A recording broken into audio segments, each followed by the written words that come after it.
নমস্কার বন্ধুরা, welcome to game on Bangla. IPL এর ইতিহাসে এবার প্রথম 1 নম্বর স্থানে বসে আছে কলকাতা নাইট রাইডার। পরবর্তী ম্যাচে রাজস্থান রয়্যালসের বিরুদ্ধে হারলেও 1 নম্বর স্থানেই বসে থাকবে কেকেআর। কিন্তু এই ম্যাচেই বড়সড় দুটি পরিবর্তন করতে চলেছে কেকেআর ম্যানেজমেন্ট। কি সেই পরিবর্তন করতে চলেছে কেকেআর ম্যানেজমেন্ট বিস্তারিত জানাবো এই ভিডিওতে। কিন্তু তার আগে আপনি যদি কলকাতা নাইট রাইডার্সের প্রকৃত ফ্যান হয়ে থাকেন তাহলে অবশ্যই এই ভিডিওটিতে লাইক করে কমেন্টে আমি কেকেআর লিখে যাবেন। কেকেআর এই ম্যাচটা রাজস্থান রয়্যালসের বিরুদ্ধে জিতুক বা হারুক কোনো কিছুই যায় আসবে না কেকেআরের। কিন্তু কেকেআরের বোলিং কোচ একটি ইন্টারভিউতে জানিয়েছেন যে আমরা কোনো ম্যাচই হালকাভাবে নিইনি, তাই পরবর্তী ম্যাচটিও হালকাভাবে নেব না। তিনি এটাও বলেন যে ফিল সল্ট চলে যাওয়াতে একটু কষ্ট পেয়েছি, কিন্তু তার পরিবর্তে ওপেনিং করতে আসবে রহমানুল্লাহ গুরবাজ, তাই তার উপর অনেকটাই আস্থা রয়েছে। ওপেনিংয়ে রহমানুল্লাহ গুরবাজের পরিবর্তন ছাড়াও আরেকটি বলারের পরিবর্তনের কথাও শোনা যাচ্ছে। হ্যাঁ বন্ধুরা, বর্তমানে মিচেল স্টার্ক ছাড়া প্রত্যেকটা জোরে বলারই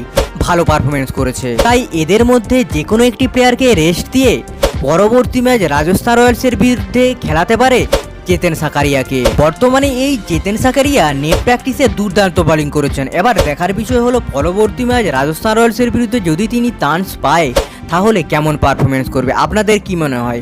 আপনাদের গুরুত্বপূর্ণ মতামত অবশ্যই কমেন্টে জানিয়ে যাবেন। ভিডিওটি ভালো হলে লাইক করবেন, আর চ্যানেলে নতুন হয়ে থাকলে চ্যানেলটি অবশ্যই সাবস্ক্রাইব করে যাবেন।